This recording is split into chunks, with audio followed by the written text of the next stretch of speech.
how to report a TikTok account. If you believe an account is fake and impersonating you or someone else, you can report it to TikTok.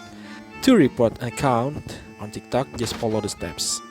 Open TikTok on your phone and then search the account that you want to report on TikTok.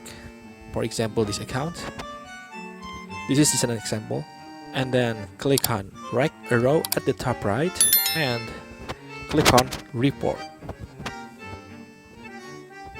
Choose a report account and select a reason.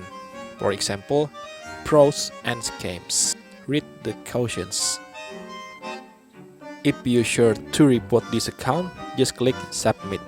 But this video is just an example, so I don't report this account.